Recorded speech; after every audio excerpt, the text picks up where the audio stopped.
Everyone.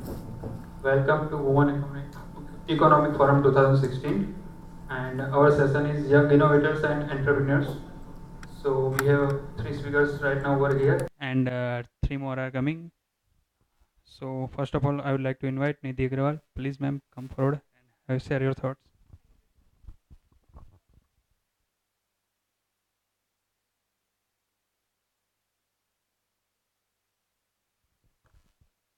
Hi, I'm Nidhi Agarwal. I'm the CEO founder of Karya Lifestyle Solutions Private Limited. We're a brand. We're a brand of Western wear. We're focused on providing the best possible fit with our 18 different sizes.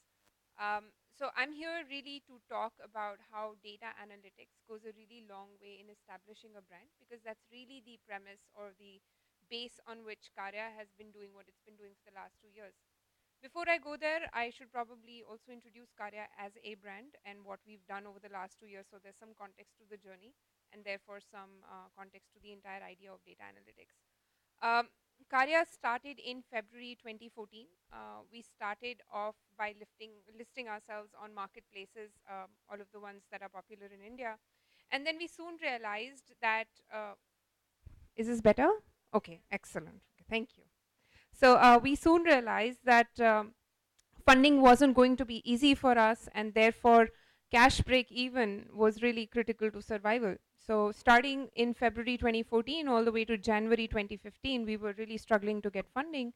And then finally we decided we will cash break even, and within 4 months we were near cash break even, which is also when industry luminaires like Mr. Ratan Tata, Mr. Mohandas Pai, and the Saha Fund decided to invest in us. Now, here's how Karya really started. This is really the genesis of Karya. Uh, I was on my way to the airport to attend a meeting in Bangalore, and I dropped coffee on myself. And I stopped by one of the largest malls in Gurgaon to really just replace my shirt with nothing very fancy, just something that was wearable. But something so basic and so simple was just so hard to find that I wondered if I was the only one or if there were other women who felt similarly. So, like a typical strategy consultant, and I was a strategy consultant with Bain and Company before, 2 avatars before Karya. um, I ran a survey. I ran a survey of 250 odd women, and a whopping 80% actually identified with the exact same unmet needs. The first of which was fit. Everybody was saying clothes don't fit me well. The second of which was I have to trade off comfort and fashion. So if I have to look good, I definitely have to be uncomfortable. And if I have to be comfortable, then I need not, almost as a given, fashion is not a given, right? And the third thing, that all the clothes that are available to me are very much like my boss's or my father's or my friend's, my boyfriend's clothes, right? So variety was a very, very large part of the unmet need. Now, when we looked back and we tried to understand what was it that was preventing, yeah, apparel manufacturing is not new in India, brands for women are not new in India, then what was it that was missing? Why was it that the current providers were not able to meet this large unmet need? We realized that the problem existed not just on the customer's end, but also on the way manufacturing was approached in India. First, as far as the customer was concerned, she was being met with uh, brands which were not from India and therefore did not understand the Indian body shape. So we took it upon ourselves to study 1500 odd women to arrive at what sizing in the Indian context would mean, and therefore invented an 18 size set. We are the largest size set now available in India. Marks and Spencer's is the other largest with about 11. But then this also meant that we couldn't, the reason people were stinging on sizes was because six was about okay in terms of managing inventory. Still, some of these companies with six size sets were gross margin companies of 60, 70%, but were liquidating themselves all the way down to 1, 2, 4 negative net margins because rent and inventory were proving to be nightmares. So we went back and we said, okay, if we have to do justice to this customer base, we will have to figure out a way to service them with 18 sizes. And therefore, we will have to figure out a way to be inventory neutral and rent neutral if we were to be a good business. There are no two definitions to a good business. A good business is a business that makes money, period. Right? So, in that, we understood that if we were to be rent neutral, we would certainly take the e commerce route that was up and coming about 4 years back. And then we invented a technology that helped us become completely inventory neutral. So today, Karya services close to 6,000 units every month, but has less than 2,000 units in inventory at any given point in time. So that basically meant that we completely disrupted the way manufacturing for apparel was to be done, not just from the customer point of view in terms of the product that was being made available, but also the back end, the way inventories were managed to the extent that today Karya functions at 1/15th or 1/20th the average inventory level, working capital level of any other apparel manufacturer.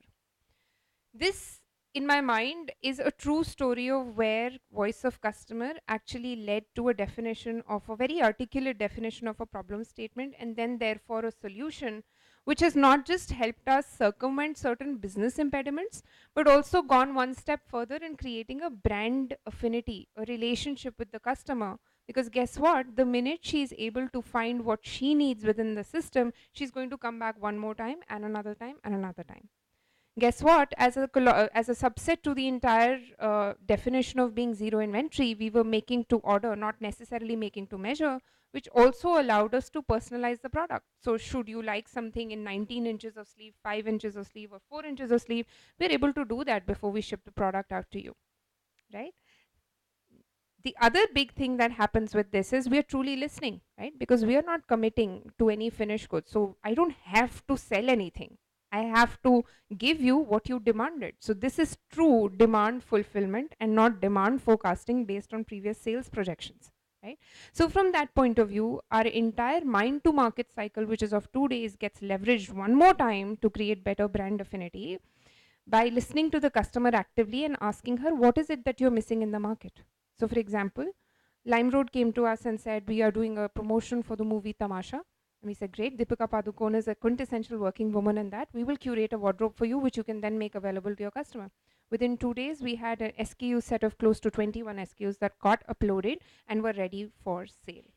So, truly, here, based on the voice of the customer, the company curated not just a product, but also the agility in the backend to truly meet her unmet needs, and therefore also automatically went one step further in listening and creating relationships which were brand led relationships. I'm very happy to answer questions that may have arisen from this conversation so far, because I do believe I can chatter a lot more about the backend agility, but that's really not going to help unless it really helps you understand how data is leveraged. So I don't know if now is the right time or if later is the right time. I'm happy to. Later? Later is the right time. Great. I'll be happy to answer as many questions as you have. Thanks.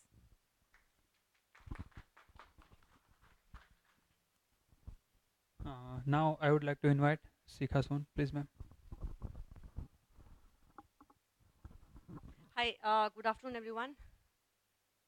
I can see some sleepy faces, but nice beat given by Nidhi. Me and Nidhi belongs to almost similar kind of setup, the startup ecosystem of Delhi, and I suppose that I'm supposed to speak on how women are placed in the startup ecosystem. So my name is Shikha, and I run a company called Medimojo. Again, analytics platform, but for the healthcare, unlike Nidhi's fashion brand. So what we do is we are creating a platform for individual to go there and digitize your own health records. Usually we carry our health records around in a hard copy. A lot of people have come from outside and I don't know how they're managing their health record while in India. So here is a platform where you can just go. It's more like clicking a selfie. You take a picture and you upload on Facebook and Instagram. More like that, you just take a record in your hand, click a picture and upload it on Medimojo. And we work on those data to provide better insights and predictive analytics on your own health in terms of telling that, okay, this is what is happening to your health and you can track it over a period of time. And going forward, you might get into something different and you better start seeing your doctor and you better start looking at a preventive care for yourself.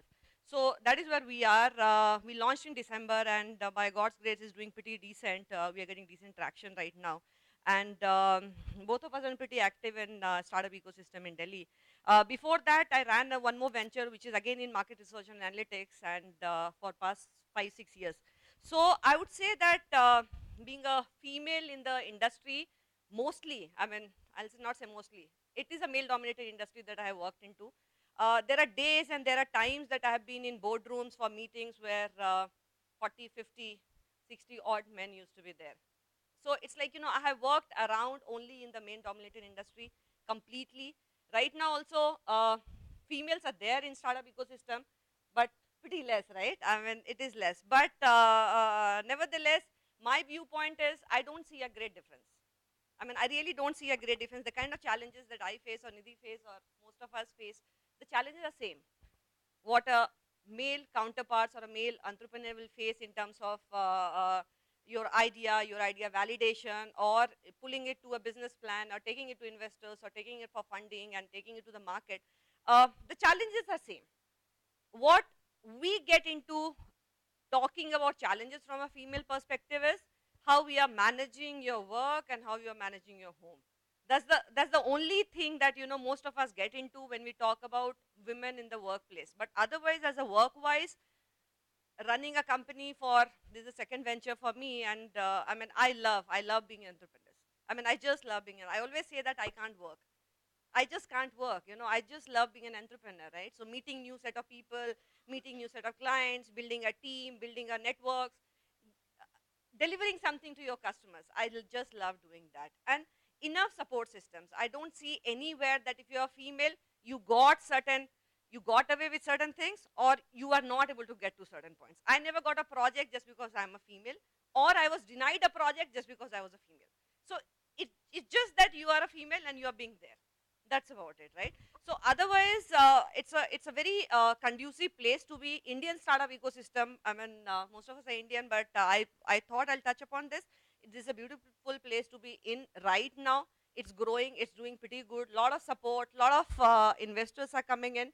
Lot of things are happening. Buzzword is there, and people like us, starting from a small little bit of idea, she's able to build.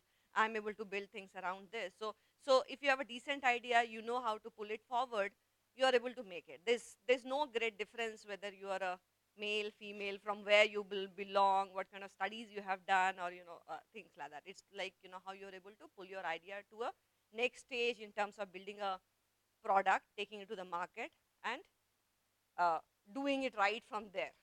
You have all the support system available to us, and again, I'll be happy to answer any questions around this, how we are working in India and how we are developing the ecosystems. I'll be happy to answer.